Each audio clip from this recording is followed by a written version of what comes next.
Welcome to the morning. And as my kids like to remind me, it's 12 days until Christmas. But it's less than 12 days. In fact, it might just be a week until we get the latest census estimates on population growth in the US, which is basically my Christmas. So this usually comes out sort of toward the end of December. And what it is, it's an estimate of state growth from the 2020 census until now. So we're about halfway through the decade. And it gives us a good sense of where population is growing, where it's shrinking, and what that means, most importantly, for redistricting and reapportionment, which will happen in 2030, where we will move around the 435 congressional districts based on population growth and loss. And that obviously impacts electoral votes going forward. Now, what's really interesting about last year, and I'm going to put a few charts in there, but what's really interesting about last year is it showed the decades long trend of growth in California really, really slowing. And it showed the South, particularly Texas and Florida, growing hugely. 3.9 million people moved into the South broadly. Vast majority of those were Texas and Florida.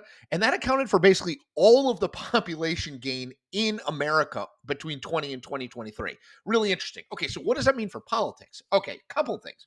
One, California, which now has 52 congressional districts, by far the biggest number in the country, is slated to lose. Now, again, we're halfway through the decade, but slated to lose 4 congressional seats, which is gigantic loss for them. New York, which continues to lose congressional seats and has for decades, is slated to lose 3. Illinois, slated to lose 2. And then a few others are going to lose 1. But what's gaining, and this is really important, Texas is going to gain 4. Florida is going to gain 3. And then a panoply of states in the South, North Carolina, Georgia, are slated to gain 1. All right, so what does this mean even more broadly?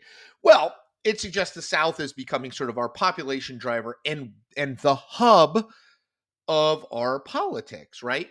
Texas could become a state bigger population-wise and with more electoral votes than California by 2040, which isn't that long.